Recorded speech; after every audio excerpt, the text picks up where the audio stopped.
so wanum so babonten say good for oil na yakoye University of Ghana ena emabru ekeka won hui na keka won ho no eye bibintra na wore bia wono so di ntintiman ewo enwomesua ekabamika bi mu yewe William Buedi wode nsem bi tudwa efa abai gina si a wafa ewo SHS nkola no wonum so kukuro mu bokun sansam no panimpa bia wonim de fa abefo kwan so bi fa so bokro no na wasa bin ewo bambo mu one Sompa kase adin komo bi di afa ho ewutu senya West Mercy mu so fifi matem abeto dwa se bambo dwuma ye ni bi sabe akasa kwa mukafo ibi wakoto ahye so wagene nkwa e de afri ni nsem owura alan kwadwo kire maten ani abresa frank ekradi bre ne nsabeka 1 pp amanyoku na no akopiem ahafo manta no kropon mu na nsam bebre e na opambo e de amane yen ena no general bosome de to so aduonu mienu asemu asi ye ewo asokware mamponsuku bi mu wo ho no ene koto atena se wo ho de nsem ene free mu eba adwuma kuo ya wo ye adwuma ewo konfanoche aban ayare sabia ba bi e behwa nkoda na afenso ye maame no mapomuden ni ade no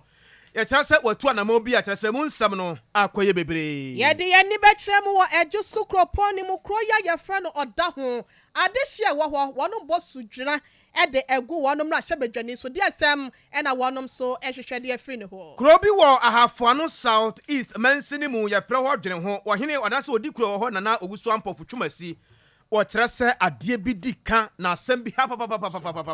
enti obeka nsam no pi ka ho anwumere yi yasin kunwa ene eye fiada boja ye da se wadwenche no nsusu na da wase ama na kwa abaye live e wo Facebook na YouTube no so eye adwuma bono mantam wa hafo mantam ne potom de eye 98.9 santimantam ne potom Sompa 93.1 FM ye duanom centers bebre aboye chidom anwumere yi yasin kunwa no ye den sam no brawo nana kwabena kase na afei hine ire mame ekua yeboa esiama afei yenhye ensam no ase na yehwesa de ensam esi ekro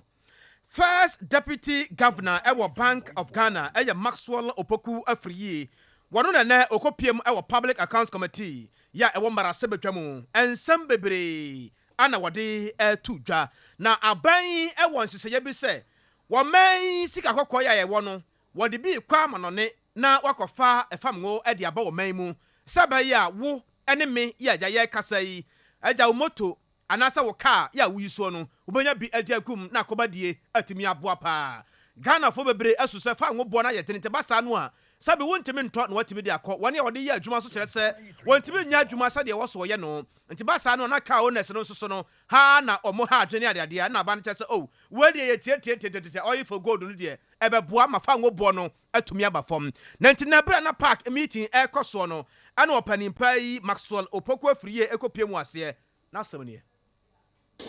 Honorable Chair, I don't know how the full details of that leg of the transaction with me at the moment. What I know is that the Gold for Oil program has 2 legs. It has the gold purchase program leg and then the oil leg. The Bank of Ghana is fully involved on the gold purchase side, which then translates into oil. So I may have to go back and check how the oil side was transacted. But what we know is that we have fully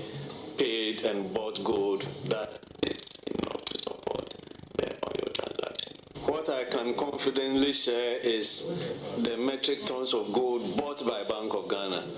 As I said, we have 2 legs of the transaction, so I will not go into the exchange transaction. But the gold purchased by Bank of Ghana is not new. We introduced the gold purchase program as part of our building our reserves, and we are using a component of that program to support the gold for oil. So the metric tons of gold purchased by Bank of Ghana, I can share the details with the committee later on when I get back to the office. But what I can also confirm is that the gold is being purchased in local currency, cedis. So it's a conversion of our domestic assets into foreign assets. And then it is being purchased at the world market price. We use the Bloomberg and the Reuters market price to purchase the gold. So those I can confirm. And in terms of the ounces that have been purchased as at now, I'll beg of the committee so that I can supply that data later on, because I do not have that with me now. Ene ya etwagu yeyi eye opanimpa abede akire e wo Bank of Ghana na nyina mu kura no ansa na saa asem wo ebeto dwa no Waswafo abedi eche ya ohwe ahwodene ho nsem so Andrew Ejapa Mesa na odi kan nsem trofo Sompa kase edi nkoma mo akyerɛkyerɛ mu sade aban na monto ne ade esifa oil for gold ho nsem esitie wakyerɛ sɛ aban no akyerɛ mu sɛ nyɛ sɛ bia gold no beduru ya no na ɛboɔ no afrase ya ɛba fam wei ɛyɛ nsam a owura Andrew Ejapa Mesa odi kan de ma ya nsa nenne Opanipa Maxwell Opokwa Free Eco PM our Public Accounts Committee emu sansam ayedeja yakoyanim wonsam fofrom yakoyanim no sade kwabrade to dwa no yewra Andrew Ejapa Mercy wano na yesoafo abede eche ya ahode ne yesoafo no anasa soye no wotua ano wano ene one ensentrefo bo nkomo wa bra Sompa ade ache bia dwumedie ye koso osunyane mu no wano no etwetwe enkomo no wo che se sabe ya yekasa the first consignment no ya ade abedru o mem hase no na ne nyina mu no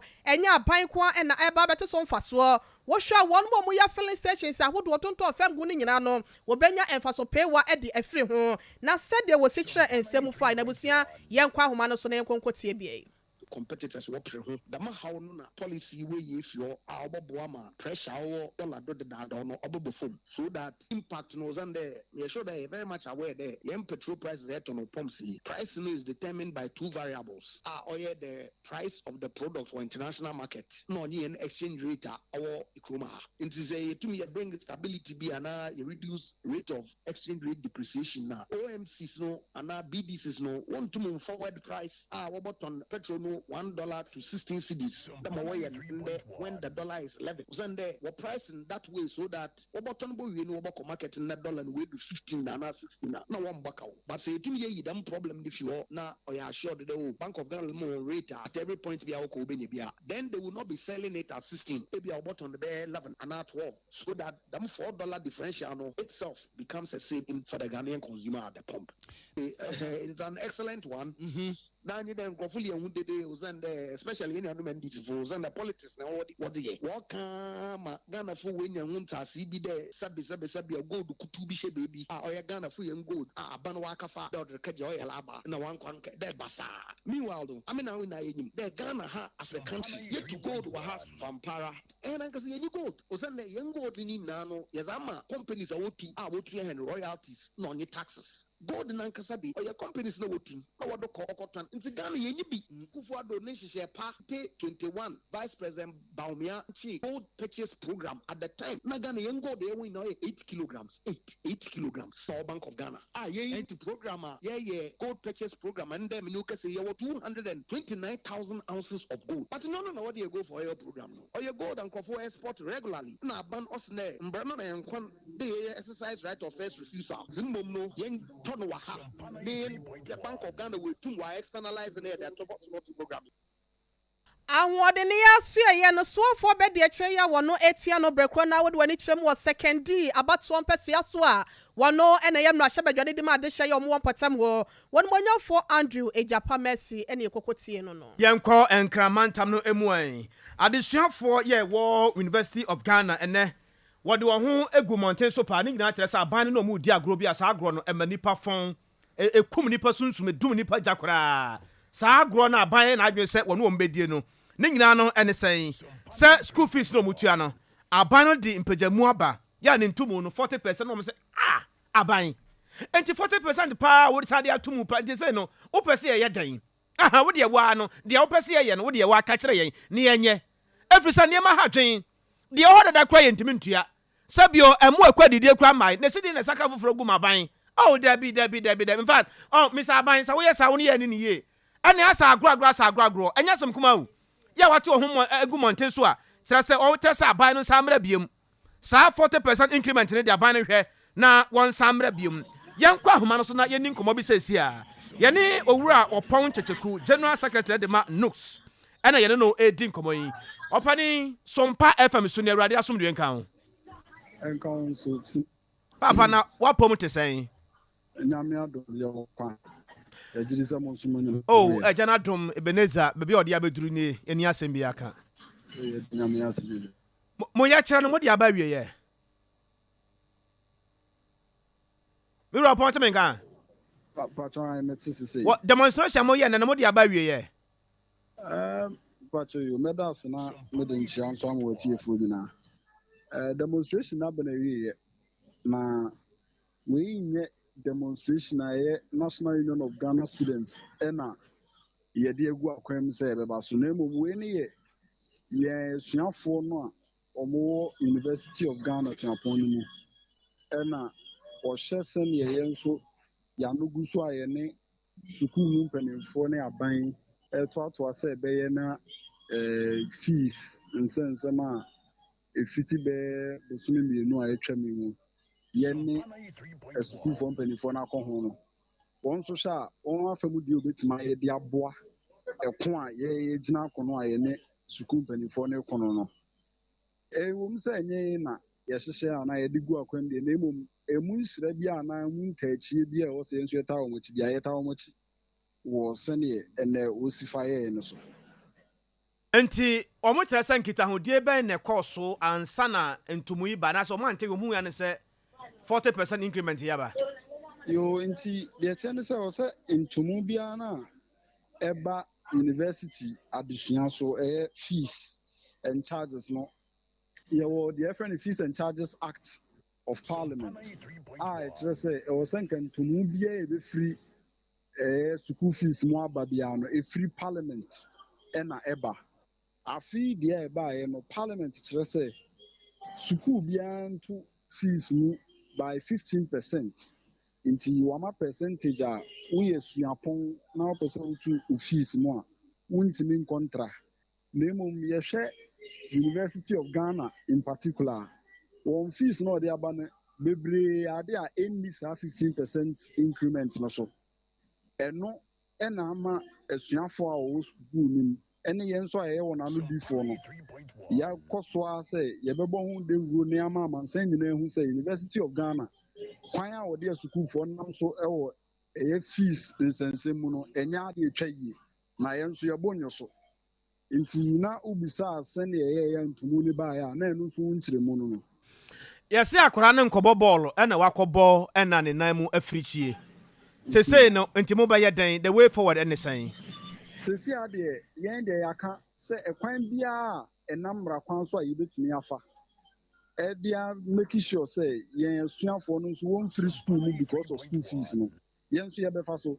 and sɛnea mmara no nso hyɛ no ɔman ba biara wɔ kwan sɛ biribi wɔ hɔ na ɛkyerɛ n'agyen na wayɛ ade afa akwani asɛnye demonstration anaasɛ ɔyɛ kyerɛ nso ɛka ho nti wei yɛ deɛ edi kan koraa ɛyɛ anaasɛ wei yɛ deɛ edi kan a asukuufoɔ nso yɛatenta sukɔkɔ ato fam ɛkɔ akyire no nso no yɛntena hɔ saa kwa ɛnhwɛ sɛ yɛatenta sukɔkɔ wɔamfii yɛn wɔ na mmom yɛ deɛ nka nipa mu a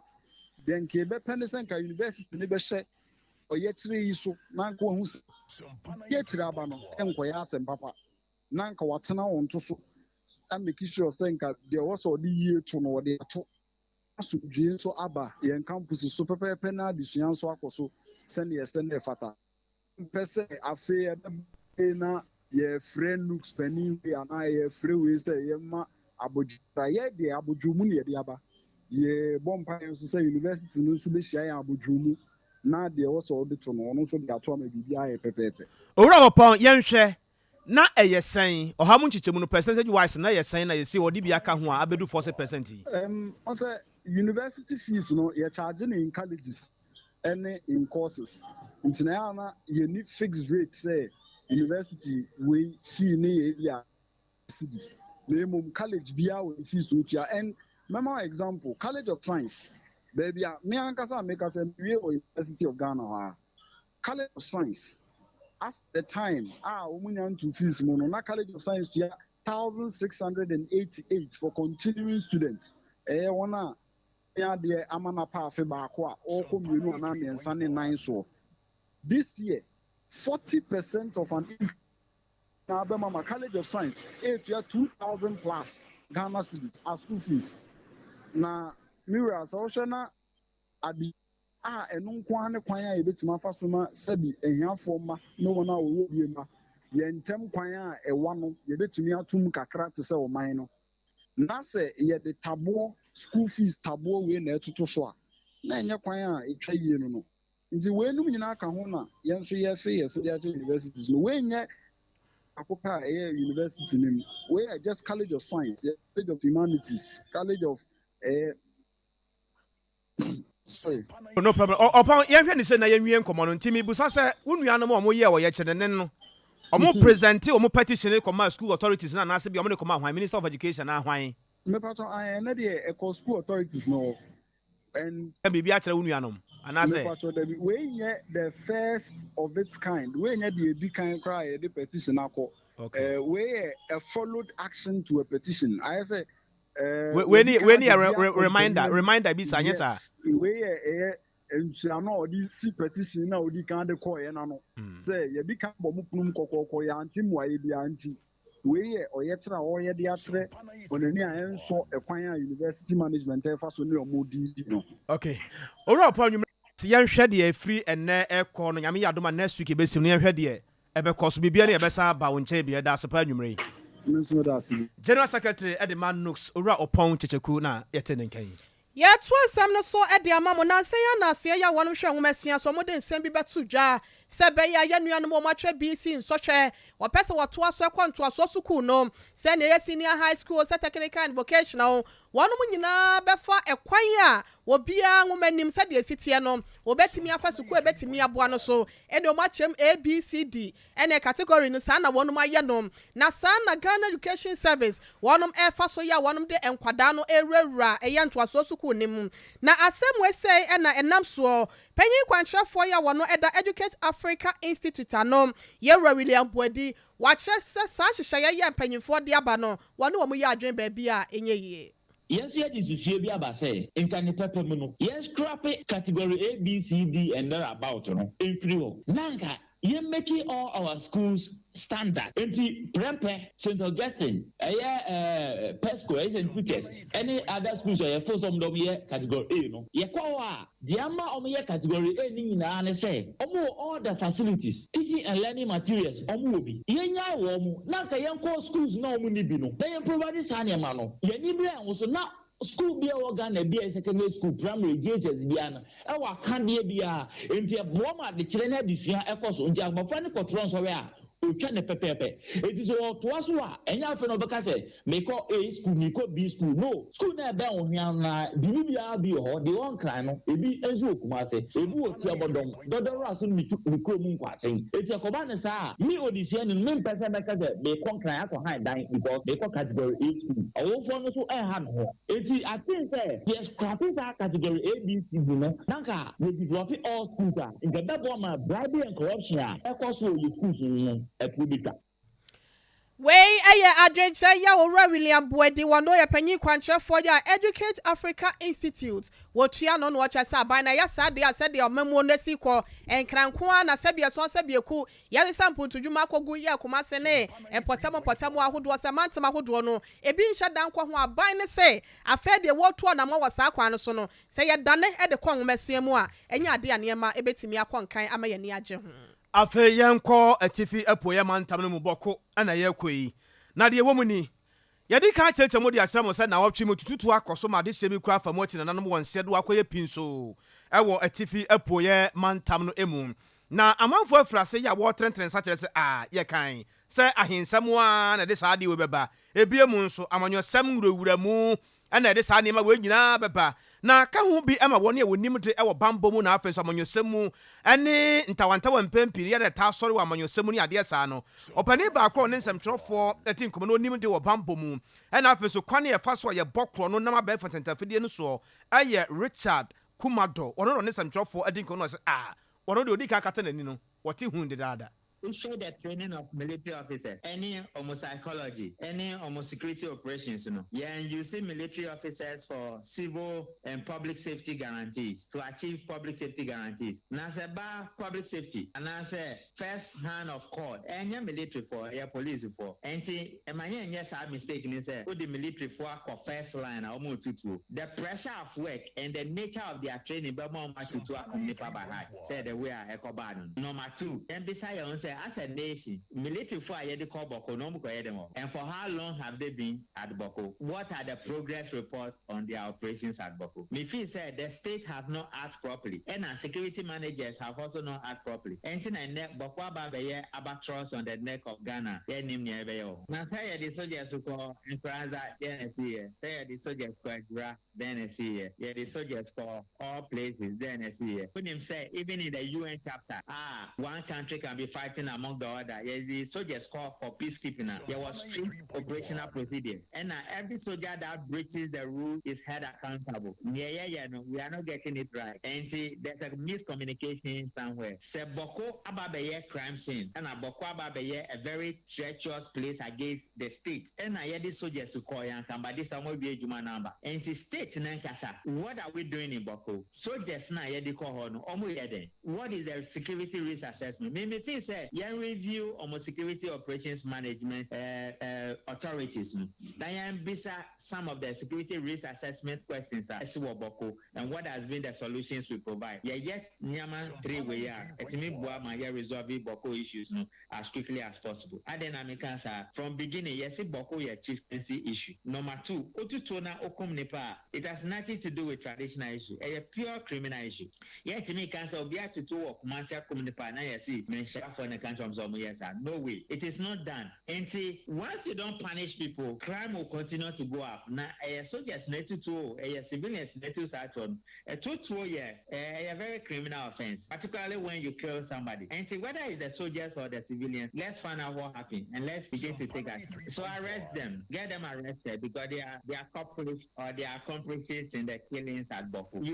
So get them arrested. The mistake any say you put in politics there because with the politics for shame and a NDC MPP, you divide the people on political line, you won't get solution. So that is what you must always avoid. Now, it said the other day, I see Mama Yariga issue statement. Say your name now the politics are called Boko. A bit divided microphone between NDC and MPP, we won't get the result. But say I'm passing, there are people all over the world who are sponsoring it. Let's get them arrested and make sure there's peace in Boko. Richard Kumado, Anna, Yetenenkay.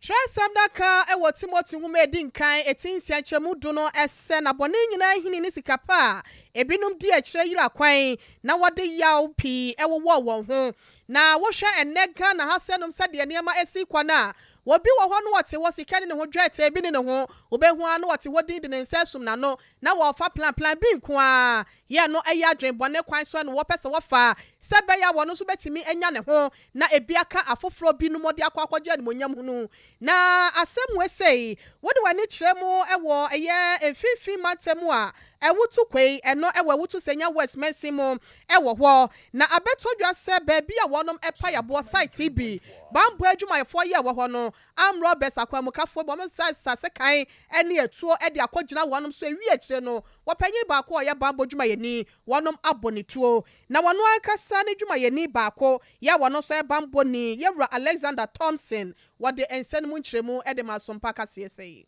o dwaniaba obetake shelter them say we no start some fire it is free bullet no be can no tough nti ono no mo rush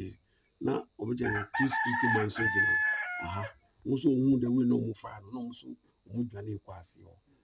ba ko so ba night oba no otie say nkofo kasa say robbery aba nti ono bobode ne share your container bia no ko share container nechi o share ono frɛ when say mo mra no mabua no na o combat crime nti o ko right inside o ko no mo share one Chinese man ono so ko inside o ko fa de bi no dey out just no mo to mo no na o so no mo say o mesi nko na nko che o bebia ska no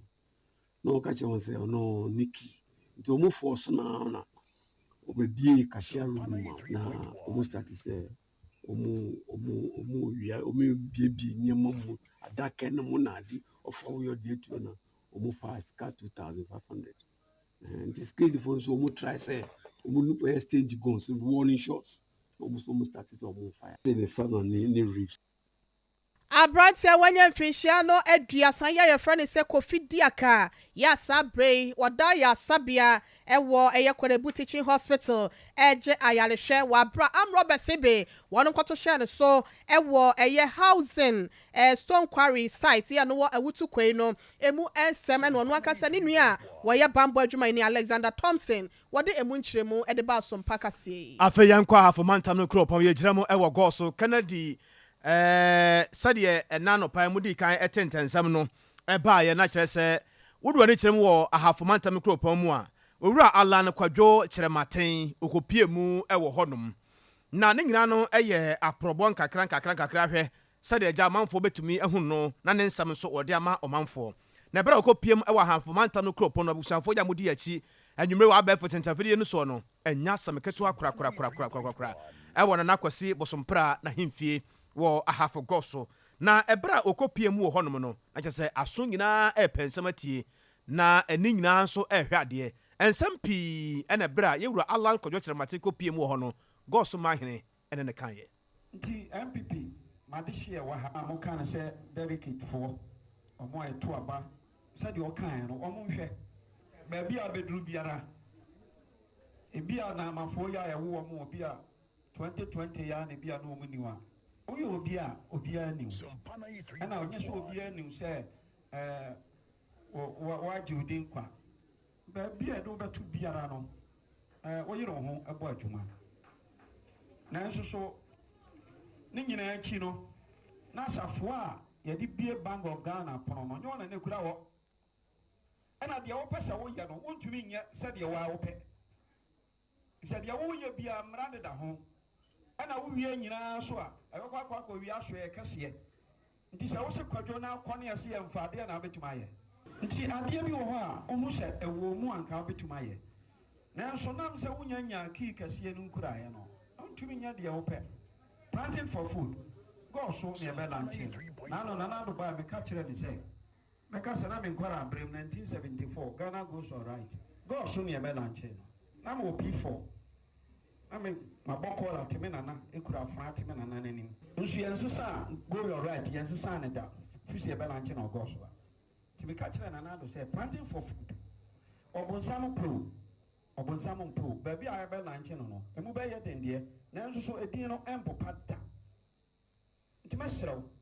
Eye dwumadie bia na mu oduro. Na nso meka say mpayinfo ededa no ɔma anya adwuma na ma anso se planting for food de ba bia beduru biara ka na oka kyekyeemu na danda ne ye na mo hu se wo pɛn so nyame ye wadom na wo ba na ye wade edikan na ba kɔma ne Ghana man ne mpo yɛtumi de nuano bi akɔ abontene ntime srew ba bia na ado ahyehye na yi mu a wantumi anye no a na nka ho unim die ne senka unya ahode a wobetuma ye no emfere ho eho na nso kire de wo ba eho no wobetumi aye because we are there a otumi nya ni nyina kakra wo nso wadwen no nyansa ene nimdi a wonya no obiase no samre na wo so om yehu na se Ghana man na se MPP kura delegate so wo mfa ma wa omo nkoda omo tie na hwe nsam a wakeka kan nyina se mpo bi wo me pa man so ha na na wa sidi punum se me de bonkuma na me wa wetwe na wa hu se sabe nya de nyina gwanya nyina na ayiska kokko na me de nyame hira na hira edema wo se onyame na nkasa enka ho ɛne ya etwagu yei ɛyɛ hafomantam no kropon ɔmahene yɛ wɔ hɔ na nakwase bosomopra asante manwura abetwa hene ɛno no na owie no ano yewura Alan Kwadwo kyerɛmaten bere bi atwa man fili nnwuma na dwadie soafo papa na asɛm ni yekuo no enche na akonya kase eda ekuo no mu no na esesa adihwe wo ekuo no mu no yekopre sa akonya no efise 2024 na Ghana fo nyina sa akoto aba ayi di obedi Ghana so na me de tudwa se samre no du a na wo de hye mapira akonya ni bi na mintimi entrankran enkase sabio me de ato afidie so nti me nana wono nkotie radio ansana watisa asem ti we say me ambaba na nadawo ma be dia beto nanim na masra ni nsem hira na waso abompa ama me sabi obi anim say amanyo sem no ya kwantuo kase mpaebɔ ne mpanimfoɔ ɛnni akyire a ne kɔ ɛden nti deɛ di kan ɛyɛ ambanebɔ sɛ nana wadaroma wɔde hyɛ akonnwa a bɛtɔ no wobɛma bekwan na makɔ akɔpere bi na medeɛ megye di sɛ ɛyi siiye ma me a nana wadaroma mɛkae gɔɔso man na makae wa so ankasa menim deɛ wobɛtumi ayɛ na ɛno akyire yi na ɛsɛ sɛ yɛkyerɛkyerɛ mu kakra ɛfiri sɛ nyɛ me nko a na mekɔ akɔpere akonnwa no sɛ mene sɛ me nko a na mekɔpere deɛ a ana nka mefiri ha kɔ yi ɛna na nka meyɛ flag bearer because menim sɛ ka wo pae mmɔ nko a no ɛbɛtumi de me akɔ nanso so adehyeɛ no dɔɔso na kɔpere akonnwa no nti deɛ tie biara no mefiri ha kɔ yi ebi so bɛba wo naa so abɛsrɛ wo nsɛm hyira na mede menim sɛ meyɛ special ma wo nti me mpaebɔ ne nhyira no bɛyɛ soronko na mmom nana wadaroma ɛnam sɛ yɛdɔɔso a yɛkɔpere akonnwa no nti no wɔn a ɛsi hene wɔ yɛ kurom no a yɛ delegate no obiara kuta n'adwene ɛnim sɛ nananom yɛsɛ ma mo nyɛ politics delegate a yɛka ɔmo asɛm moma ne wɔ mo nana ne wɔ mo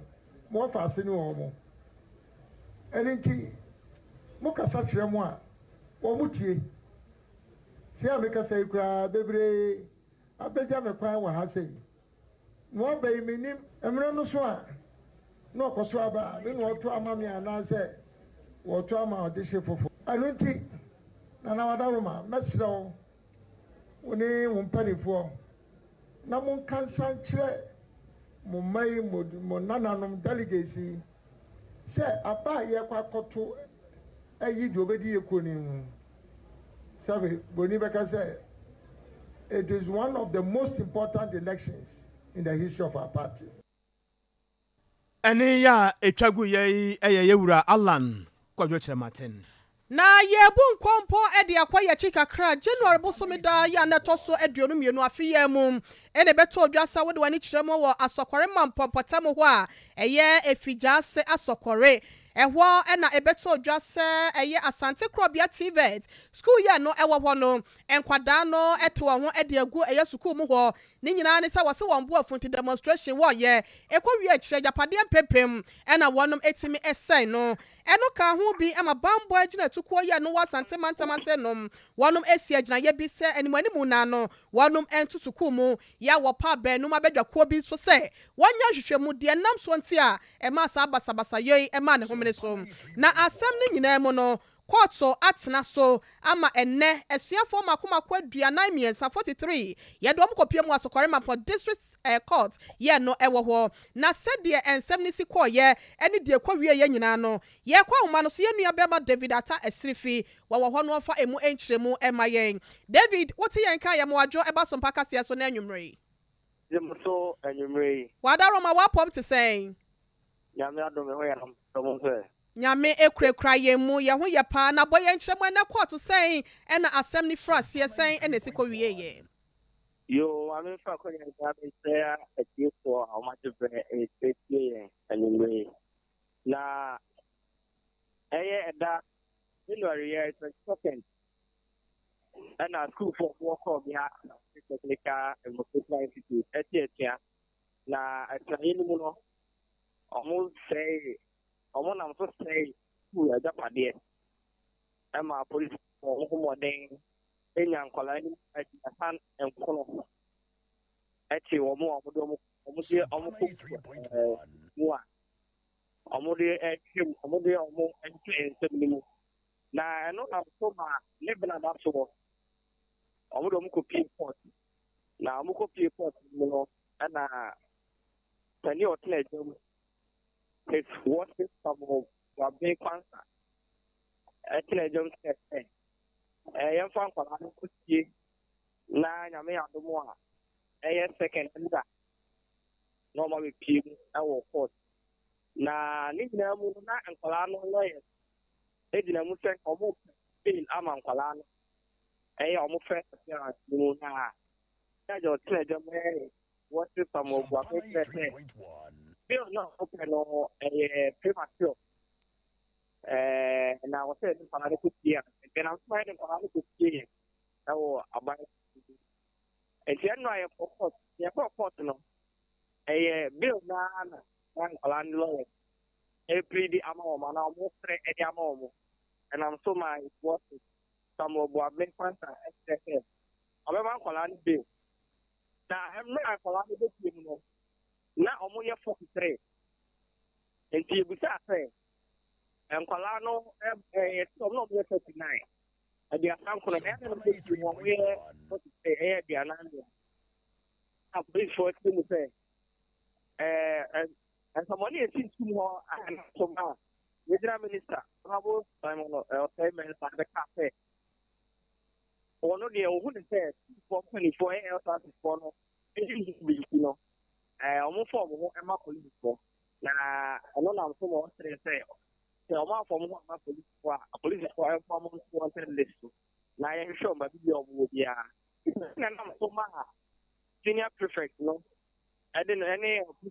yes, I drove a pocket tray. Almost a dog and a bag for not about and Colania for instead of 39. Now, I'm a lawyer saying I did my own. Am I watching some of what I faster? And the 2,000 and a 2 and now check and planning for 5 months to anchor home. Now, that's what we say. Or more empty if you are here for police headquarters. No from home, I bring it up. Now, no, who won't Anna Emra. Now, 2, I am not a say, I mean, of that. 2nd March 2020, will be a 2nd March, and now almost like a bonus. So, I told you, see, of course, and Wadabro Mayana was say any winchre munu amani boya wode amaya nyame ya domu on the 2nd of March and na wanu besa akwa asem ni so biemu ti abusuafo ye ne de akire said de ensem no besia akobia no yemfa ho amani bo enfa enkamemo yankase enua be ma David ata esrifi and ode amani boy efri asokware mampon district court e de ebreye no afe apem ahankron aduoson ensia na Ignatius Kutu a champon Sabena wampani ana o maimu ya mamre ni amane ya konfa no chaban ya sabia krunkrum fan kukuru de si ho no mu a kire se ba bia nkoda na afeso ma me no behwe ne abo ho bra no finsia aduana num ni akire ni anwe ne se so manfo be ka no mase no nso a mebosum de ne to so tunum be se emfie mienu ni akire ni ena na nado dan kwa kufu ato eye se UK mamu contractor bia oye adwuma pa e from se contractor adwuma koyi omo hwe na omaya adwuma na kama na ntimi mu ankoda na afenso abatan hwan puso sa afekwa de yenkote adwuma fo besa hanu ni akire contractor se wayi omadi na adwuma fo se da bi na sare yi obi adi aha o da bi nti wo yi adi sa yenkodi de yen yenti adwuma fo nan see yeah I ne say aban ne besele no say ne omodi ka che say scanning system no omo fe scan by aban ne besele say see ku fi pa ne de obi bia wo na before so be badwum no wo ne dwuma bi ye ne de on de ho akoto aso aya ye ni hwe ye ne de esele no ya ye ni hwe ye ne de esele no so be ma iska bantem se ne be ya enso bi nya dwuma ye ne aye yele ne ma wo fi a sie pa ka so wo ku fi sie pa na dwuma wo akopɛ kura so sanso ya asem but mama ya we say within 2 months 3 months later no msa be de e be fresh 2 months 3 months later o ya be fam ene ye de ye adwene ho se wo nti sie no sa na ye sere ye be sere aban se ne se wo msi scan ni hoi aban nye ne ntutu ye o mes kamlantem na ntimi she dwase ono no de ye hase ne cat hase de ya bro 200 maternity blog na ewo jinche na ye isi workers ne wom ne ele ebi mo off enye nyina de ba ebi mo de how de beble beba esan se o ba betena fie no bia sese no ni ani da so bia o ba bia na se menka ne se wunyanya adwuma bia wo koye nti wobɛtena fie no deɛ afei na wode some weeks bi anaasɛ month bi koraa bɛpɛ adwuma a wobɛyɛ menka ne sɛ wei no ɛtua wo ka bosome ɛno no ebi a wonyanya adwuma no nti no wobɛwɔ fie a kɔpem sɛ bia wobɛnya adwuma no ɛno no mɛka ne sɛ wonkɔ mma nti no efie nso wohwɛ no bɛyɛ style ɔmo nka time ɔmo bɛfrɛ but ɔmo sɛ ɔmo bɛfrɛ sɛ biribiara totɔ din a ɔmo bɛfrɛ ɔmo na ɔmo kyerɛ biribi sɛ sika bi na mmaeɛ ne ade nti sɛ sika no ba a ɔmo bɛfrɛ back. Abusua wei yɛ adwumayɛfoɔ yɛ a ɛwɔ kɔmfanɔkye aban ayɛrɛsabea wɔnsu yɛ wɔsu ɛde akyerɛ aban. Ɛno akyi wukua da yi a February bosome da na edikan no ɛna ɛyɛ amanebɔ ɛbɛto odwasa wode wani kyerɛ mu ɛwɔ kuro bi a ɛno ɛbɛn wasa nkonya ɛwɔ atɔyɛ mantam a ɛyɛ wɔ bi a wɔno ɛtotɔ ɛfɔm agudie gold yi bi na shop akorafo wɛmfo bi abɔ awura hɔ ɛkɔ wi akyɛ sika a wɔfa yɛnya asɛm ketewa yɛ a wɔsa ɛbobɔ no ɛsa de atuo pempem no yɛ ɛkɔ wi akyɛ kurampo no wɔti nananom ɛwɔ ɛnseɛ do na ɛsɛm wɛsɛ ho ɛna apolisifoɔ wɔnom sɛ dabi yɛ ntena se ɛma saa akorafo wɛmfo ɔmo fi ɛsɛ nwa na nkɛnte no wani abrɛsɛ korɔdɔ wafa wɔnom buutu alezi abɔ wɔnom bɛte ɛyɛ wɔnom konti bi wɔnom aba no wafa kita de to aka ho yɛ wɔnom se wɔn ɛpɛ wɔnom a wɔnom etimi kɔdi saa ɛnyambransɛm wɛsɛ yɛ apolisifoɔ sɛ nkosi sɛ wɔn nsa ɛbɛka saa nipa bɔfo wɛsɛ no ɛnya ade a wɔnom so ɛbɛda na asɛm nkyerɛmu nyinaa no yɛbɔ yɛ homɔden se ɛbɛnya teacher kɔsa yɛma ne bone na wato ɛnkra yɛ efiri mu nyinaa no ɛtimi ɛde ama yɛ sɛ asɛm no kora po no sɛn ɛna esi ba yɛ ɛdeɛ na kɔ mu ɛna sɛn ɛna esi ekɔ wie abusuafo kɔ Facebook Sompa 93.1 anasa Sompa TV Ghana wankasa wobɛhu ani so adeɛ YouTube no nso ɛyɛ Sompa TV enipa yi a yɛkunkum wɔnom a wɔnom ɛdeda hɔ no yɛnsa enya nka teacher call center no yɛntoa kaseɛbɔ no so nyankopɔn yɛ adom na ahoma no ɛtɔ mu a yɛbɛkɔ yɛkyi sɛdeɛ kaseɛbɔ no ayɛ sɛ yɛnnuanom anwurafo asa no na yɛde mu nkyerɛmu ɛne amanebɔ no ɛtumi ɛde aba abɛtoa mu so ɛne ɛma yɛmmɔ hwi na yɛnkɔ ahafoano South East mansini mu ɛmmra nsa wodi kuro yɛ a ɔwɔ dwene ho ɛna ɛkasa na owusu ampɔfo twumasi na kyerɛ sɛ ebia sɛ ebia wonum ade ɛfɛ ne sɛ zoo a ɛyɛ prɛmire zoo a ɛyɛ nkotrɛ zoo a ɛyɛ pampansada bra hɔ wode bra fa drop bra obenya bi ahwɛ sɛsi a na ɛyɛ bibi bɛsɛ mfie nan nie ɛna 6 unit classroom bi a yɛsi de ma nkɔdaa bɛboa nkɔdaa no na kyɛ sɛ ade sua ne ade kyerɛ timi akɔsoɔ no abaya yinani apunoto yɛba ba mo nka mo ho yɛba ha na dwene ho DA school na kyerɛ sɛ 2019 ho a na 2019 mu ho akora na yɛhyɛ aseɛ ebesi nnɛ yɛnya nwie na kyerɛ sɛ ɛba no saa wɔyɛ wɔhene ɔho enti adeɛ yɛ ne yadeɛ na yɛ ne ya sɛ wɔno pa wada asɔre no papa na wahunu sɛ ne wɔfa asenom ne mma ɛne ne nananom nketewa asi kwan so mo kɔ hia ɔsɛ yɛkɔ school ɛwɔ he free man kra so saa anase bi agye sɛ wobɔ mu akɔ asɛmpa na yɛ na weda bɛn akodaa no kura bɛduru no ne ama first break akodaa no ba fi a na ne maame ɛsɛ soma ne saa no basa wɔyɛ wɔhena na ne nsurum wɔtumi sugu ne yam saa na ɛha no wɔne yɛ nua bɛma ba wabedu ɛne di saa nkɔmmɔ yi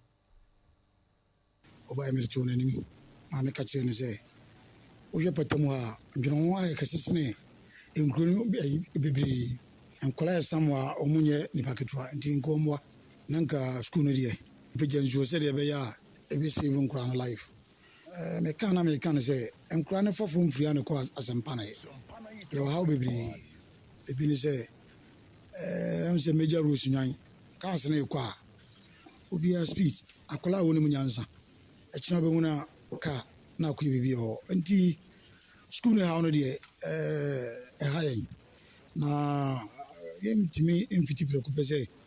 yɛyɛ adeɛ wɔ abra assembly no ɛma nti yɛne yɛ assembly ma no akasa yɛde asoma no sɛ wɔnka nkyerɛ DC no sɛ yɛha wo no yɛ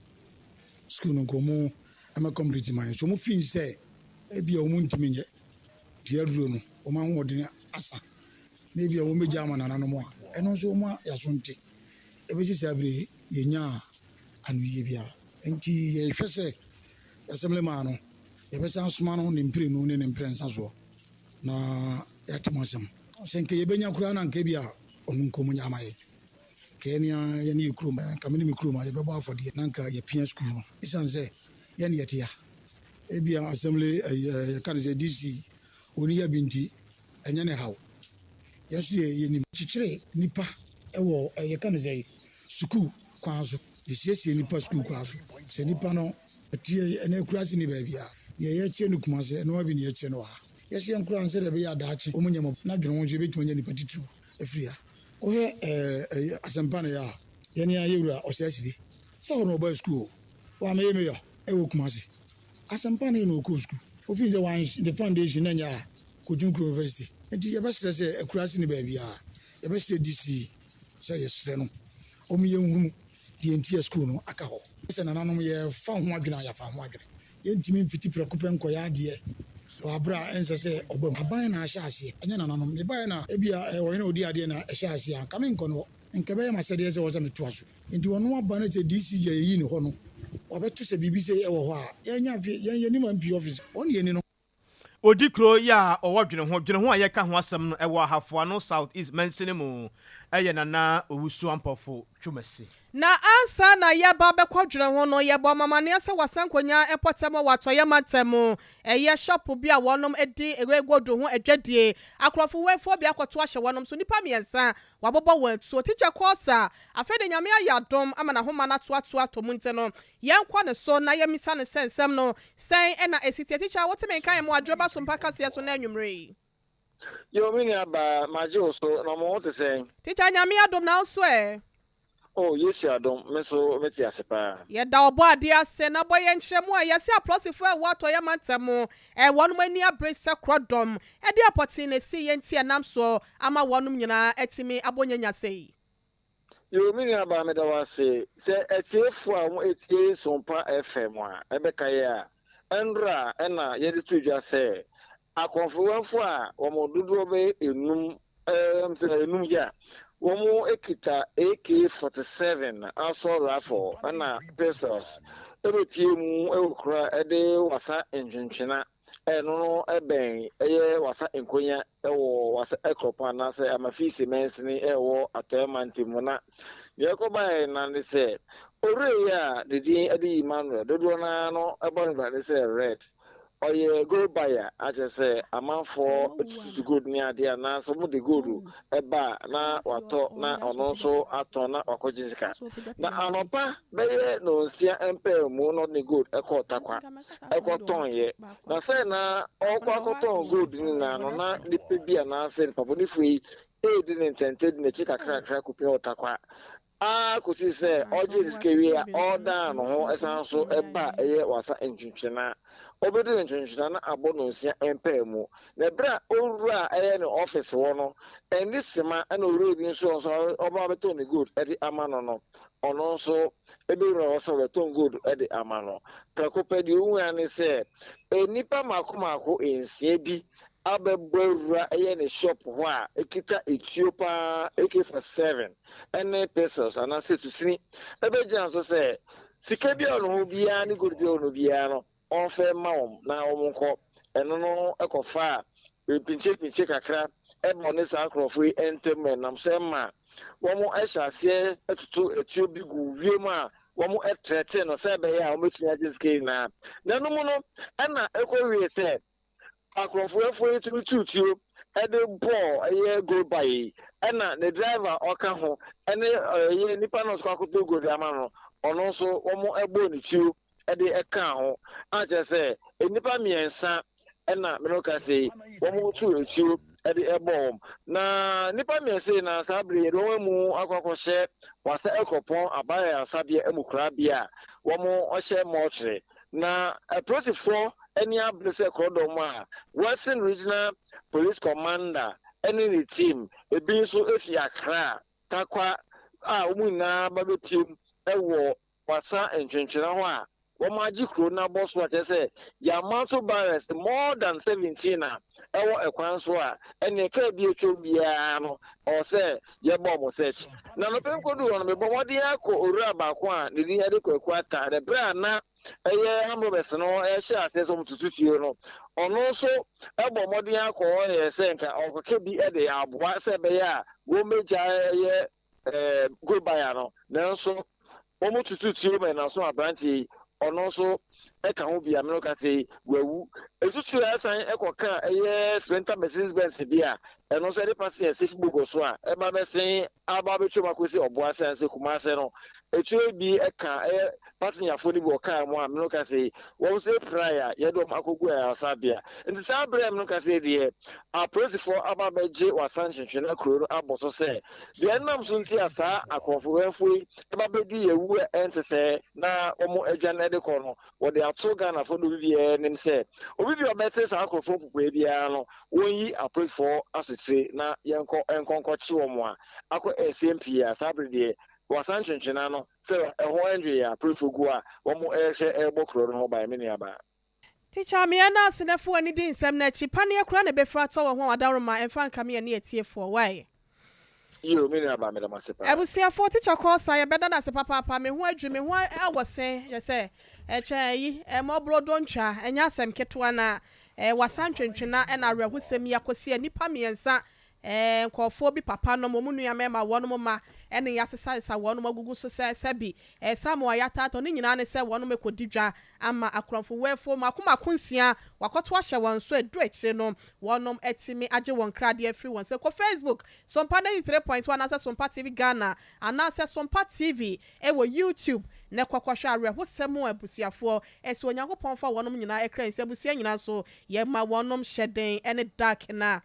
ebusuafo ye tu asem no so efama mo ye de ani kyerem wadwusu kropo ni mo asante mantama sei na oda ho eye kro ba kwa no so ewo mpotam ho adehye wo won so ano dem wonom enso esu edigu wo mra hye badwani woni monyafo ya wono so ewo mpotam ho ampontua so se wono ankasa kro wo firi mo ye fra no oda ho no empontudwuma abo wonom te se de eputu na se Johnson abo akokọ na o se de ha wonom kura ne se sebia so sebia nya do wudidi anade acheme eja na bia kram no wonom enibi ewo krom ho na wase bibia amfa eye Mohammed ankọ bepo no so abepo no bre no so a wono abenante de akọ 2024 wokọ na so ya oba beto wonom wo yenkonkoti adehye ni bia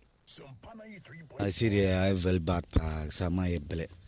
ebre ha pa bia koto si so bibi ye yi anya si ho na bekwa minya bia anko ana de se bia wo antiko nwefo no ho eto etansana ntin John so be enso up to now John Kuma MP o so be ntina ma ese won so hu de akusi anu agya no sa na o de akwhyenkan ntin da hu for e bre pa ntin ye be sense ja me ensem trofo ya ja munam de mu fanto mani man penfo nanim na omun kamibi ana o maybe be man ntin sadia election time ni edwan do honum na so je share boss o baba sitoreti na man John kroma ya na yetie me ameka sai me firi kroma ya na toilet dada na na wo no na ni party so a wajiji sika prapra so eye bibia ma etue sika no wono so ama ekwan ne akoso nanso eduru ebi na omu si mu no we no ena omu to dada na jeje mu yenim se anya de amono abai die dada no yempe mua de no wote so nso kra wawu enu ntifiri obi a head and transfer siesie so agiska eso ba ba sa wi akire wonwe ena obi firi toilet na okọ ofiri na okọ toilet wonwe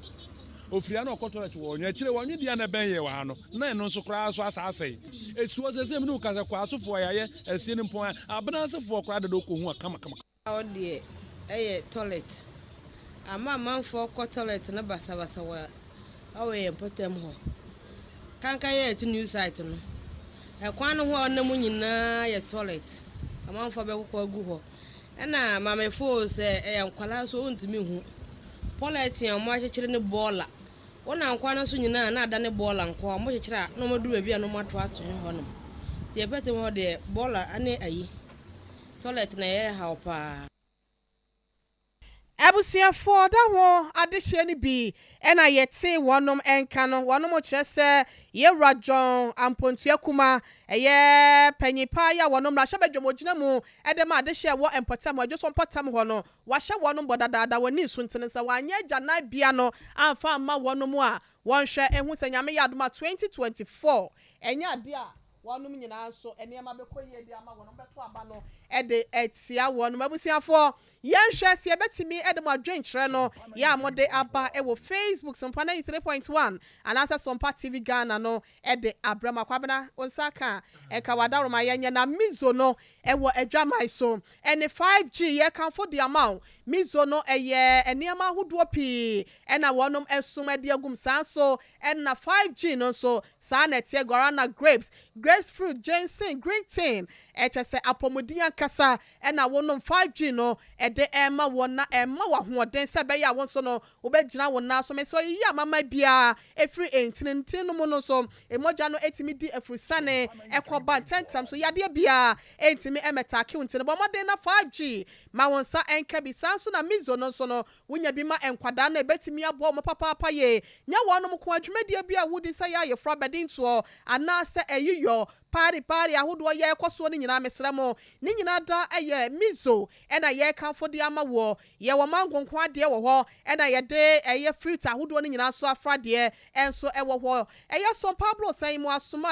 kumase soame ɛna yɛkyerɛ kwan ɛwɔ hɔ Som Pablo san mu ɛna wobɛhu yɛ mesrɛ wo wobɛtumi afra ne agye wo so dodoɔ bi a wopɛ bia no container dukura mpo na baabi a obi ebetimi de abrɛw ɛnsɛnkaya ne nkɔmɔtwetwe ne ɛna obɛtwetwe ɛyɛ 0246 270 221 0246 270 221 apalativo beta no so eka ho ntino mada roma eya amunya biakra ne fo ye doshon from magina ne yam enkwada na yesa wonom no eya dos we efri itrablochimem ne ba ye ntino wo fra wo benya bi number no so 0246 270 221 e ma ne mema nyina da eye edema won mapomden yɛnhwɛ madwenkyɛ yɛ a mode aba no polo sɛ wɔka so na ɛka na ɔkyerɛ sɛ hwɛ wɔka bibia sɛdeɛ ndc amanyɔko no ani si abere paa ɛpɛtumi no wɔ ho ɛnti na ɔmo nam a abanyadeɛ bi a wayɛ bia no ɔmo dwiridi agu yi na nkanyɛ sa ɛnkadeɛ ntira wɔ ho adeɛ bia aban de bɛba bia no ɔmo sɛ nyɛ aban ne so ha ɔmo sɛ nyɛ aban ne ka sɛ ɔmo si boo yɛnti bi da wɔ ho ɔmani abere papapapapapapapapapa yɛ ɔmo pɛtumi na Ghana for ya moye ni anda ho ne jeja o mo sei no a wodo hrr o madwiri o ma ne nyina agu sajali kwa fasuo na da ndisi fo munya mo de munim o papa wo ho ye nwiri ngu o madwiri agu sesi a na polos na e ka ne sei master planner junior kentampo e na se Dr. Mahmoud Bamia kwa bia so no obeba na wo se NPP amanyɔkuo no anase party obetimi aboa Ghana ha se eye NPP amanyɔkuo no ntobi anhwɛ na wama ne gidie ene ne wure hyemu o man pipi amanyɔkuo no emfiri ho ankɔ de biara da keke ewo kasoa America Town kenke house ho ana wo se happy birthday enkoma MP honorable Mavis Hawa Kumsin Stephen Boache ade aba na so ma ye nyina ya dwo na Winiba na wo hwɛ yen na wasan atie yen na wo se nana adodankwa akufo ado owo gidie yie pa se Dr. Afiri Yakoto message we bibia kyerɛ sɛ wo twerɛ to ho akyɛ message we Afiri Yakoto wa agric minister Afiri Yakoto nya agric minister so we kyerɛ sɛ wo twerɛ to ho akyɛ ya wo ma ye bresa akuya adepa na wo se yenkoso na adwuma ya ye bɔ Mishaka Champa wo so de abanos mo ho ayɛ fa nwumere pa o mo ho ayɛ fa pa kobi adutwum wo se o hwɛ yɛn na dwuma no de yenkoso na yɛmmɔ na bibia enye kama emfa emayen abusa yɛmfa nsibere na so na asempeni pa dwumade no entima wakɔ mame pɔnyɛ ne enti yɛ fa seda kɛse ɛma yɛwura sante yɛboa Benedict ɔno ne sɛmufoɔ panyi akɔsua somoa wɔno so ɔba akɔkɔ ahoɔfɛfoɔ ɔbɛtena fidie na chinchinchim ne fruma de ma yɛhwɛ ma bibia timi kɔ so kama saa so so ɛna new screen ni nyinaa ɛwɔ Sompa 93.1 wɔnom ɛyɛ wɔnom afɛmu deɛ saa so na sunya ne Sompa akuya nya akɔ abro no ma ɔkyea me ni mo Rex ɛne wɔnom ma ka nyina sie wɔnom yɛ wɔn afɛmu deɛ ɛma kaseɛ no etimi ɛbɛdan wɔ ɛwɔ Kumase Sompa 93.1 ɛne sunya ne Sompa 98.9 na MC a hɔ nso no yɛbɛda yɛ nuanom ɔmo bɔ dwuma ne nyinaa so ase sabre ya yɛ kasɛ yɛbɛ sɔre so asɛmpa nipa dwumadie fo so bɛma wɔne na pamfo wɔnom ɛba bɛtena se ya yɛde kaseɛ ɛbɛso mo edi amede gye so a ɛne ɔhene yere mame akuya yɛboa asia mame ne me nua bɛma nana kwabna kɛse yɛda asia mo adwo. This is Sompa 93.1 FM. Yab, yab, yab, yab, yab, yab.